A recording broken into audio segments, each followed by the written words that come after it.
Depuis des décennies, Terence Hill est bien plus qu'un acteur. Il est un véritable symbole culturel en Europe et au-delà. Né Mario Girotti en 1939, il est passé de débuts modestes à l'un des acteurs les mieux payés d'Italie, adoré pour ses rôles inoubliables aux côtés de Bud Spencer et pour sa présence imposante aussi bien au cinéma qu'à la télévision. Aujourd'hui, à plus de 80 ans, les fans se posent souvent la même question. Comment vit un homme doté d'une carrière aussi légendaire? La réponse révèle une existence faite de confort, de richesse et de prestige, qu'on aurait eu du mal à imaginer à ses débuts. Des origines modestes à une fortune de plusieurs millions. Le parcours de Terence Hill vers la richesse est une histoire où se mêlent talent, persévérance et sens du timing. Découvert comme acteur enfant à l'âge de 12 ans par le réalisateur Dino Risi, Hill fit ses premiers pas dans le monde du cinéma à une époque où le film italien se préparait à conquérir la scène internationale. Alors que la plupart des enfants de son âge vivaient une existence ordinaire, Mario Girotti goûtait déjà à la lumière des projecteurs. Dans les années 1960, sa carrière croisa celle de certaines des figures les plus importantes du cinéma italien, dont Sergio Leone, dont les westerns spaghetti allaient imposer un nouveau standard mondial pour le genre. C'est durant cette période qu'il adopta le nom de scène Terence Hill, choisi parmi une liste préparée par les producteurs qui voulaient quelque chose de plus international, facile à promouvoir et mémorable. Le choix fut décisif. Sous le nom de Terence Hill, il forma avec Bud Spencer l'un des duos les plus réussis de l'histoire du cinéma, enchaînant les classiques d'action-comédie. On l'appelle Trinita et Trinita. Tu parles d'un ange devinrent non seulement des films cultes, mais aussi parmi les plus grands succès du box-office italien de leur époque, générant d'énormes profits. À un moment donné, Hill fut officiellement classé parmi les acteurs les mieux payés d'Italie, ce qui lui permit d'amasser les premières bases de sa fortune. Mais sa carrière ne s'arrêta pas au cinéma. Hill se tourna vers la télévision dans les années 2000 avec la série à succès Don Matteo sur RAI 1, où il incarna un prêtre détective pendant plus de 20 ans. Ce rôle lui assura non seulement un revenu régulier, mais aussi un nouveau public fidèle, notamment en Italie et en Allemagne. Il joua ensuite Pietro dans Un Passo dal Cielo de 2011 à 2015, consolidant encore sa présence sur le marché télévisuel européen. Ces projets lui apportèrent non seulement des cachets confortables, mais aussi des royalties et des droits de diffusion, garantissant la croissance de son patrimoine financier, même en avançant en âge. En 2010, ses réalisations furent officiellement saluées lorsqu'il reçut le David di Donatello pour l'ensemble de sa carrière, la plus prestigieuse distinction du cinéma italien. Cette reconnaissance consacra sa place dans l'histoire et refléta les immenses succès au box-office et la popularité dont il avait bénéficié pendant des décennies. Et tandis que la célébrité s'éteint souvent avec le temps, le nom de Hill resta une marque puissante, recherchée par les publicitaires et les investisseurs. Avançons jusqu'aux années 2020 et sa fortune est devenue colossale. Les estimations prudentes situaient sa valeur nette autour de 25 millions de dollars, issus principalement de sa carrière d'acteur, de réalisateur et de producteur. Mais d'autres rapports, en particulier des observateurs de fortune de célébrités, évaluaient son patrimoine à plus de 245 millions d'euros, soulignant ses investissements diversifiés, ses contrats publicitaires lucratifs et ses entreprises personnelles.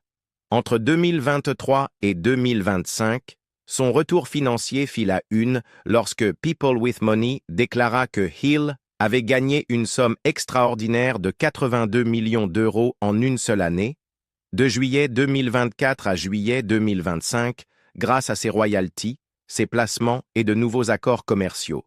Cela fit de lui, une fois encore, l'un des acteurs les mieux rémunérés du monde, même à plus de 80 ans. Pour un homme qui avait connu la tragédie personnelle, notamment la perte dévastatrice de son fils adolescent Jess en 1990, cette résurgence de richesse et de reconnaissance fut décrite comme son grand retour. Un rappel que l'influence de Terence Hill dépassait largement le cinéma. Elle reposait aussi sur la manière dont il avait construit et entretenu un empire financier toujours florissant. Maisons, villas et un empire immobilier en Italie et au-delà. S'il y a une chose qui définit le style de vie de Terence Hill en 2025, c'est son profond attachement aux terres et aux propriétés qu'il possède.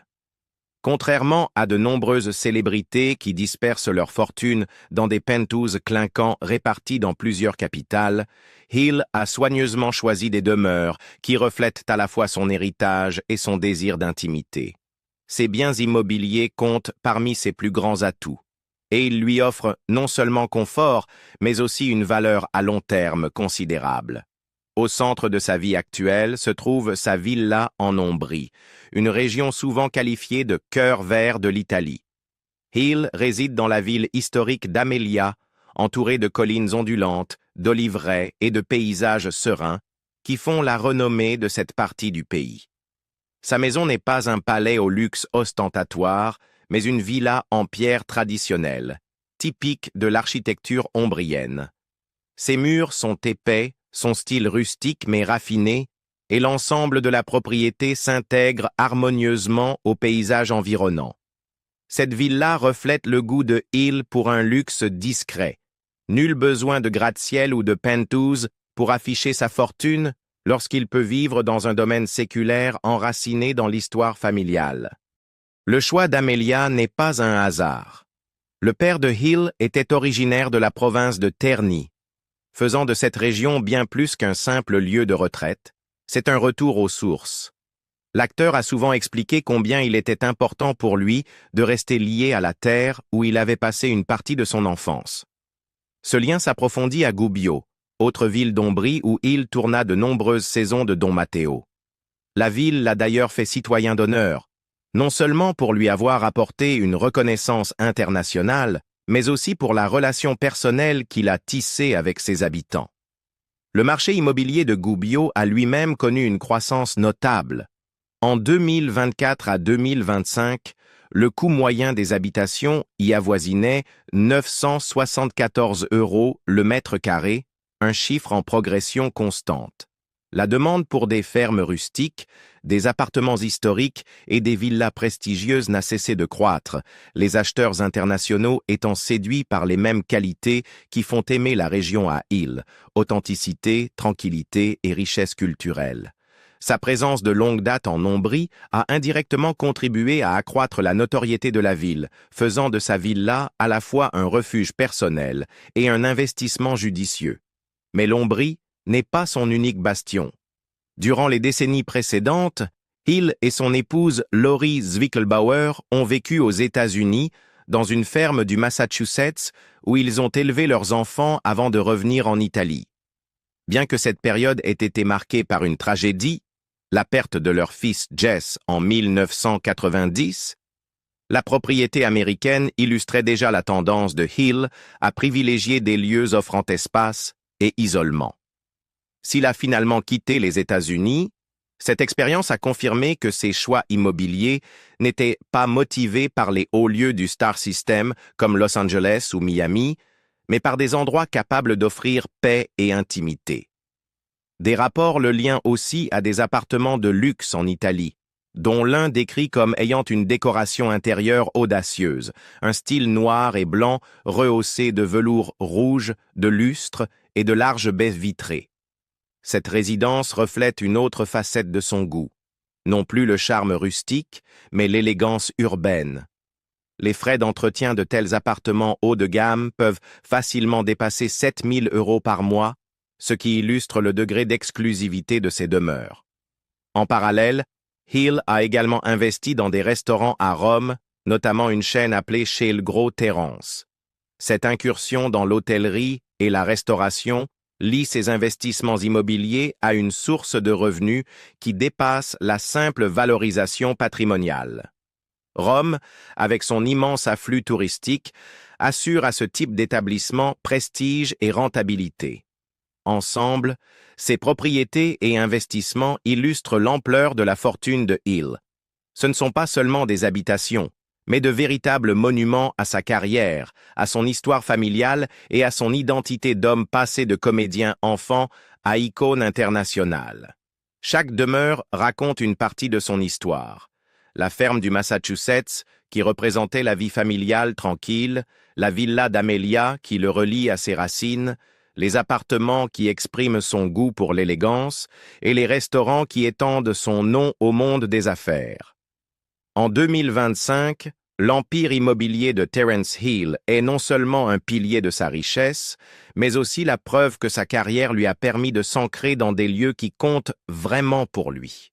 Et derrière les murs de ces villas et appartements se cache une vie de privilèges et de confort, vécue entre la campagne italienne et les capitales culturelles d'Europe. Voiture, style de vie et luxe au quotidien.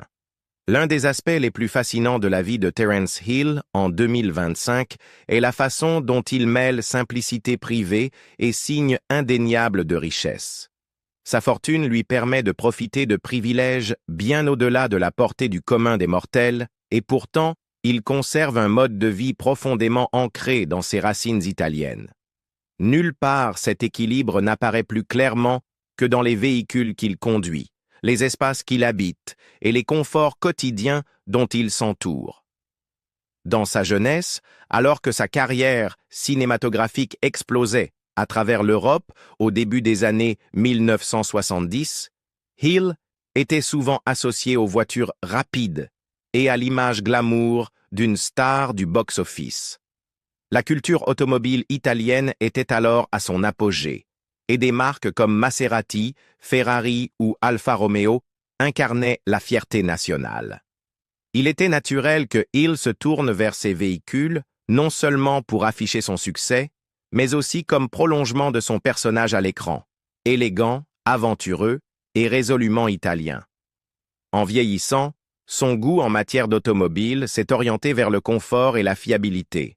En Ombrie, où les ruelles pavées étroites croisent de longues routes rurales, la praticité compte autant que le prestige. Pour cette raison, Hill a été aperçu au volant de SUV haut de gamme, des véhicules capables de s'adapter aussi bien aux chemins de campagne qu'aux rues médiévales d'Amelia, la ville où il réside. Ces voitures n'affichent pas une extravagance criante, mais leur luxe discret reflète la sophistication d'un homme qui connaît ce qui correspond à son style de vie.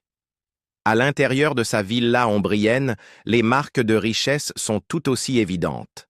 La décoration privilégie de forts contrastes de noir, de blanc et de rouge profond, des couleurs qui dominent le salon, où canapés en cuir, fauteuils en velours et grands tapis à carreaux créent une atmosphère d'élégance.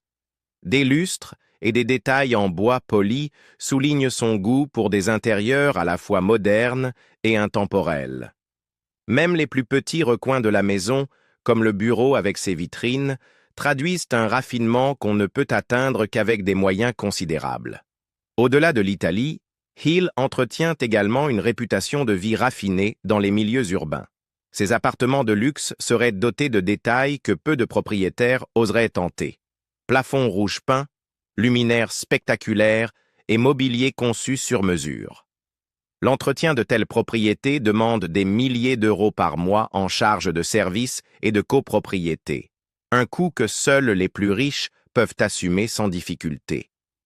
Pour Hill, cependant, ces dépenses ne sont qu'une composante de la préservation d'un style de vie qui équilibre sérénité rustique et élégance urbaine.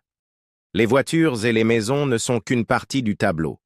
Le quotidien de Hill révèle aussi de manière plus subtile les privilèges de la richesse.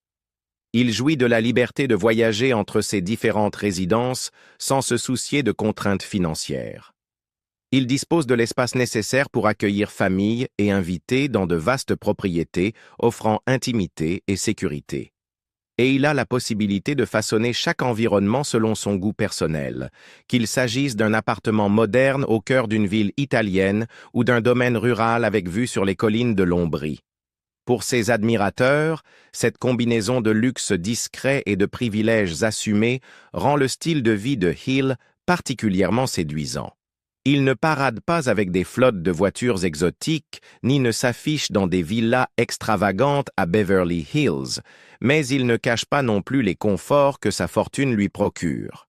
Sa vie en 2025 est celle d'un équilibre, où ses véhicules, ses demeures et ses routines quotidiennes proclament silencieusement que Terence Hill a atteint une prospérité durable, bien après que les caméras se soient éteintes.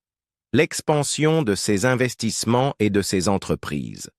Lorsque Terence Hill atteignit la soixantaine puis la soixante-dizaine, il devint évident que sa fortune ne reposait pas uniquement sur les films et les séries télévisées qui avaient façonné sa carrière.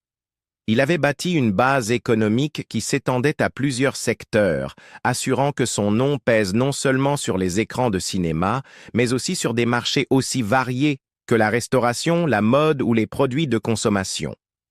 En 2025, ce réseau d'investissement constitue l'un des piliers les plus solides de sa richesse. L'une de ses initiatives les plus notables fut son implication dans l'industrie de la restauration. Avec Rome comme centre névralgique, le nom de Hill s'est associé à des établissements mêlant tradition culinaire italienne et prestige d'une marque de célébrité. La chaîne baptisée Chez le Gros Terence est née de ce concept, offrant bien plus qu'un repas. La possibilité de s'associer à une star dont la carrière a toujours symbolisé le charme italien. Là où beaucoup de restaurants détenus par des célébrités disparaissent rapidement, ceux de Hill ont résisté au temps, portés par le tourisme international et une clientèle locale fidèle. Pour un homme qui a bâti sa carrière sur l'art de divertir, créer des lieux de convivialité allait presque de soi. Son influence ne s'arrête toutefois pas à la restauration. Hill a aussi investi dans la mode et les produits lifestyle, conscient de la puissance durable de sa marque en Europe. La ligne de vêtements Hill Séduction fut lancée pour séduire un public adolescent, liant son image, autrefois associée à l'aventure et à la rébellion charismatique, à une nouvelle génération de consommateurs. Parallèlement, il lança un parfum, l'eau de Terence, qui élargit encore son empreinte sur le marché du style de vie. Ces produits, loin d'être de simples caprices, se révélèrent commercialement viables et alimentèrent ses revenus de manière régulière. Peut-être l'un de ses investissements les plus surprenants est son entrée dans le secteur des spiritueux. Avec Pure Wonder Hill Italia, une marque de vodka, Hill a saisi l'opportunité de capitaliser sur la croissance du marché italien des alcools. Dans un environnement où les boissons lancées par des célébrités rencontrent souvent un immense succès, son initiative s'est avérée à la fois opportune et lucrative. La marque se vend non seulement en Italie, mais aussi à l'étranger, transformant Hill en concurrent d'un des secteurs les plus rentables du luxe. Un autre volet remarquable de son portefeuille est lié au sport. Son implication dans un club de football vénitien illustre à la fois son flair commercial et sa compréhension des passions culturelles. En Italie, le football est plus qu'un sport. C'est une institution nationale et une industrie mondiale.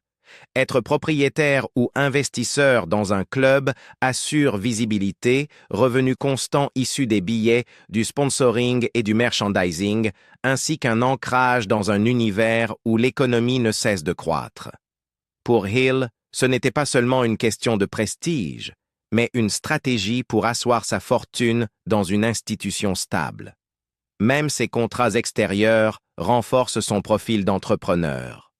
Son partenariat avec la marque de cosmétiques CoverGirl en est l'exemple. Inhabituel pour un acteur de sa génération de s'associer à un tel univers, cet accord démontra la polyvalence et l'attrait transversal de son image. Il confirma que son aura publique, charme, fiabilité et statut iconique possèdent encore une valeur commerciale forte. Au-delà de ses projets, Hill est depuis longtemps lié à l'immobilier. Outre les résidences de qu'il habite, il a placé son argent dans des biens générant des revenus. Le marché immobilier italien, en particulier dans des villes patrimoniales comme Gubbio et Amelia, a connu une croissance constante, et ses acquisitions y sont autant des refuges personnels que des actifs en pleine valorisation. Associée à ses investissements dans la restauration, cette stratégie fait de la pierre une composante centrale de sa richesse. Ce qui distingue Hill de nombreux pairs, c'est la cohérence de son portefeuille. Plutôt que de courir après les modes ou de se risquer dans des spéculations, il a ciblé des secteurs liés à la culture, au style de vie et à l'identité. restauration, mode, alcool, sport et immobilier. Ce sont des marchés durables et expansifs, offrant stabilité bien après la fin de ces années de vedette à l'écran. En 2025, les observateurs estiment que ces activités représentent une part majeure de sa fortune, évaluée entre 245 millions d'euros et plus de 275 millions de dollars selon les sources. Si le chiffre exact fait débat, une chose est indéniable. Hill a réussi sa transition d'acteur à entrepreneur. Son nom n'évoque plus seulement on l'appelle Trinita ou Don Matteo. Il est désormais lié à des marques de mode, des bouteilles de vodka, des matchs de football et des restaurants animés au cœur de Rome. Cette expansion de son empire économique garantit que la richesse de Terence Hill n'est pas simplement l'héritage de gloire passée, mais le fruit d'une stratégie actuelle. Sa capacité à diversifier et à rester pertinent dans plusieurs secteurs explique pourquoi, à 86 ans, il continue de dominer non seulement les rubriques cinéma, mais aussi celles des affaires et de la finance. Son retour au sommet est le triomphe financier de 2023 à 2025. Au début des années 2020, beaucoup pensaient que la carrière de Terence Hill avait atteint sa conclusion naturelle. Après des décennies de films, son immense succès télévisé avec Don Matteo et des années d'apparition publique, il semblait inévitable qu'il s'oriente vers une retraite paisible. Pourtant, la réalité fut bien différente. Au lieu de disparaître progressivement, Hill réussit l'une des plus remarquables résurgences financières de tous les acteurs européens de sa génération. Le tournant survint en 2023, lorsque son nom réapparut dans les rapports économiques et médiatiques à travers l'Europe. Bien que le nombre de ses nouveaux projets d'acteurs ait diminué, sa marque et ses investissements commencèrent à générer des revenus extraordinaires. En 2025, le magazine financier américain People with Money le plaça en tête de son classement annuel des acteurs les mieux payés du monde. Selon la publication, entre juillet 2024 et juillet 2025, Hill avait gagné la somme stupéfiante de 82 millions d'euros, un chiffre qui surprit à la fois les fans et les analystes. Ce qui rendait cet exploit si spectaculaire, c'était l'ampleur de l'augmentation. Par rapport à l'année précédente, ses revenus avaient grimpé de près de 50 millions d'euros, un chiffre inédit pour un acteur octogénaire. Pour mettre les choses en perspective, ces gains le plaçaient devant des stars hollywoodiennes plus jeunes, encore actives dans les blockbusters. Pour Terence Hill, ce n'était pas qu'une statistique. C'était la preuve que sa stratégie financière, combinée à son attrait culturel durable, l'avait propulsé de nouveau au premier plan international. Les sources de cette résurgence furent multiples.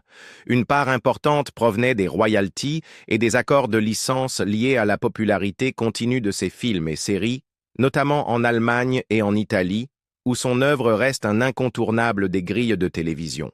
De plus, la diversification de sa fortune dans la restauration, la mode et les produits de consommation lui assura que, même sans flot constant de nouveaux films, son empire continue de générer des bénéfices. À cela s'ajoutait la hausse de valeur de ses biens immobiliers en Ombrie et à Rome, renforcée par la demande croissante des acheteurs internationaux. Mais au-delà des chiffres, le retour de Hill au sommet des classements financiers avait une portée symbolique. Pour ses fans, dont beaucoup le suivent depuis les années 1970, c'était un rappel que leur star adorée n'avait jamais été oubliée. Il avait su s'adapter à une nouvelle ère, où la richesse ne se mesurait plus seulement aux tickets de cinéma, mais aussi à l'identité de marque et aux investissements diversifiés. Pour les observateurs économiques, c'était une véritable étude de cas sur la longévité, la démonstration qu'une célébrité pouvait transformer un héritage culturel en stabilité financière bien après que d'autres aient disparu de la scène publique. L'impact fut immédiat. Les médias européens saluèrent ce qu'ils appelèrent son grand retour, un comeback spectaculaire que personne n'avait vu venir. Pendant des décennies, Terence Hill avait incarné le charme, l'humour et l'aventure à l'écran. Désormais, il incarnait aussi la résilience et la maîtrise financière. Même à 86 ans, il réussissait à surpasser de nombreuses jeunes stars en termes de revenus. Ce triomphe tardif portait également une dimension émotionnelle. Hill avait traversé des pertes personnelles et des pauses professionnelles, notamment après la mort tragique de son fils Jess, en 1990, qui l'avait éloigné des grands projets pendant près d'une décennie. Le voir revenir et dominer l'actualité financière des décennies plus tard donnait à son histoire une aura de rédemption. Comme si la vie elle-même l'avait récompensé pour sa persévérance, en lui offrant la reconnaissance que peu d'acteurs de sa génération connaissent à un âge avancé. Le retour financier de Terence Hill ne se résume donc pas à l'argent. Il s'agit d'un héritage. Il démontre que son influence traverse les générations, de ceux qui ont grandi avec ses westerns spaghetti à ceux qui aujourd'hui portent sa marque de vêtements ou fréquentent ses restaurants. Ainsi, les années 2023 à 2025 ne marquent pas seulement un triomphe personnel. Elles consacrent Terence Hill comme une star éternelle et un maître de la richesse. Aujourd'hui, Terence Hill profite d'une vie bâtie sur des décennies de succès, d'investissements avisés et d'un lien indéfectible avec ses fans. De sa villa en Ombrie à ses entreprises florissantes, son histoire n'est pas seulement celle du cinéma, mais celle d'une célébrité qui a transformé la gloire en richesse durable. Et vous, selon vous, quel fut le choix le plus intelligent qui permit à Terence Hill de rester aussi prospère à 86 ans? Partagez vos impressions dans les commentaires et n'oubliez pas de liker et de vous abonner pour ne pas manquer notre prochaine histoire.